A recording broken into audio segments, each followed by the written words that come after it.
ایک سیکنڈ کے لیے مصحف بند کر دیں برائے مہربانی. ایک سیکنڈ مطلب تھوڑے ٹائم کے لیے مصحف بند کر دیں.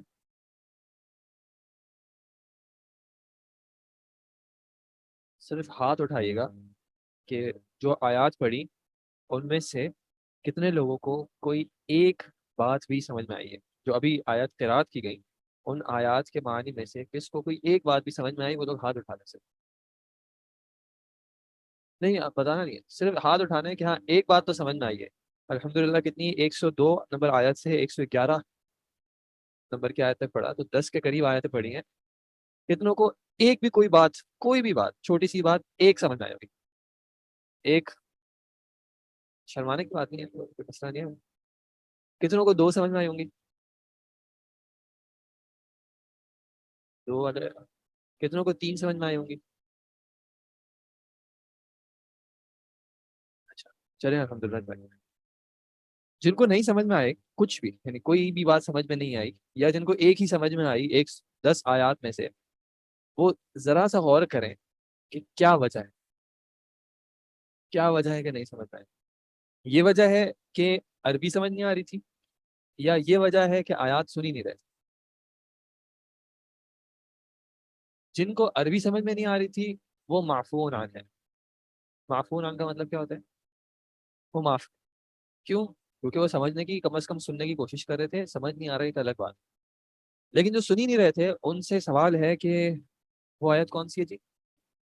وَإِذَا قُرِئَ الْقُرْآنُ فَاسْتَمِعُوا لَهُ وَأَنصِتُوا. فَاسْتَمِعُوا لَهُ, اس کو کیا کرو اور سنو, اور وَأَنصِتُوا خاموش ہو جاؤ. کیوں؟ تاکہ تم پر رحم کیا جائے.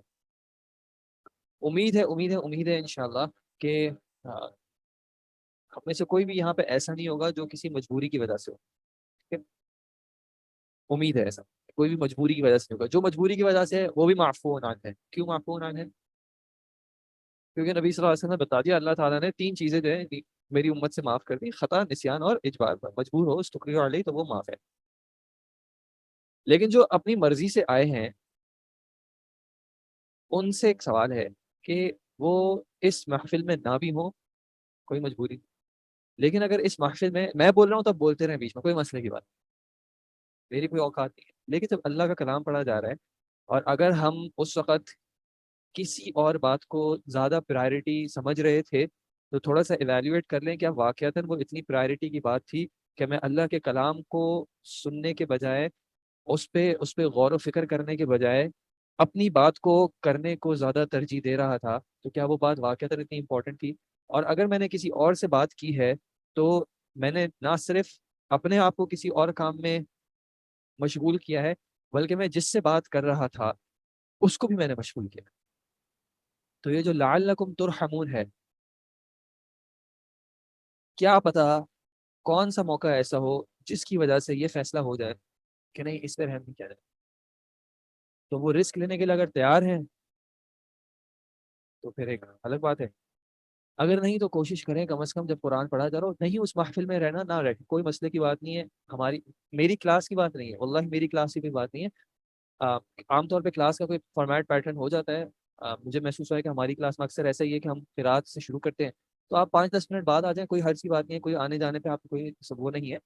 اور واقعتاً میرے کلام میں جب بات کر رہا ہوں اس کے بیچ میں آپ بات کرنے کوئی مسئلے کی بات نہیں ہے, لیکن جب اللہ کا کلام پڑھا جا رہا ہو اور انسان اس کو پرائرٹی نہ بنائے, اس کو پڑھ کے آگے کرنا کیا ہے؟ اس کو پڑھ کے ہم آگے کرنا کیا ہے؟ سمجھنا ہی ہے نا, نہیں عمل کرنا ہے, سمجھ کے ہی عمل کرنا ہے نا. تو جب ہم نے سمجھنے کے لیے ٹائم نکالا ہے, سمجھنے کے لیے موقع نکالا ہے, اور اسی وقت ہمیں اس کو فوکس نہیں کر پا رہے, اس کو ہم پرائرٹی نہیں بنا پا رہے کہ ہم اس کو سن لیں, اور جس فارم میں ہمیں سمجھنا ہے اس کو, کل کو ہمیں قرآن نماز میں تلاوت کرنا ہے, یا کہیں ہم کسی کا قرآن سن رہے ہوں تو اس کو سمجھنا ہے, عربی میں ہی سمجھنا ہے یا اردو کا ترجمہ سمجھنا ہے, تو وہ تو اردو کے تراجم بہت موجود ہیں, اس کو پڑھ بھی سکتے ہیں. لیکن اگر عربی میں سمجھنے کی کوشش کرنی ہے تو وہ شروع ہوگی سننے سے. جب تک سنیں گے نہیں وہ بات نہیں سمجھ میں آئے گی. اور میں یقین سے کہہ سکتا ہوں کہ آپ میں سے اکثریت اگر ان آیات کو صرف غور سے سن ہی لے تو کم از کم بھی آپ اس میں 5 سے 10 چیزیں جو ہیں وہ سمجھ سکتے ہیں, کم از کم. یہ میں یقین سے کہہ سکتا ہوں الحمدللہ. لیکن شرط کیا ہے کہ اگر غور سے سنا ہو تو براہ مہربانی اس حوالے سے تھوڑا سا خیال کر لیں. واقعتاً ہمیں نہیں پتا کہ کب ہمارا رویہ اسی وجہ سے علم کی طرف ایسا ہو جائے اللہ کے کلام کی طرف ایسا ہو جائے کہ اللہ نے وہ جو ہم پر ایک احسان کیا ہے کہ اللہ نے ہمیں چنا ہے، وہ اللہ کا جو فیصلہ ہے کہ اللہ نے ہمیں چنا ہے، ہمیں یہ توفیق دی ہے کہ ہم یہاں پہ وقت نکال کے جمع. آپ نے جب یہ سال شروع کیا تھا بہت سارے لوگ یہاں پہ موجود تھے جو آج نہیں ہیں. ایسا نہیں کہ ہر کسی نے جان بوجھ کے کلاسز کو چھوڑنا پریفر کیا ہے، بٹ لوگوں کی زندگی میں مشغولیات آ جاتی ہیں.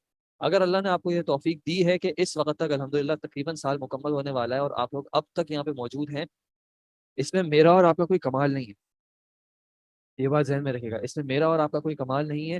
یہ محض اللہ کا احسان ہے کہ اللہ نے ہمیں یہ توفیق دی. اللہ چاہتا تو ہمیں دوسری چیزوں میں مشغول کر دیتا، اللہ چاہتا تو ہمارا شیطان ہم پر حاوی ہو جاتا. لیکن اگر اللہ نے یہ توفیق دی ہے تو اس توفیق کی قدر کریں. نہیں پتا کب جو ہے یہ موقع پھر نہ ملے. تو امید ہے کہ انشاءاللہ بات جو ہے وہ کچھ نہ کچھ میں کہہ پایا ہوں گا، اور اللہ تعالیٰ سے دعا ہے کہ اللہ تعالیٰ اس بات کو سمجھنے کی اور اس کے حساب سے عمل کرنے کی توفیق عطا فرمائے.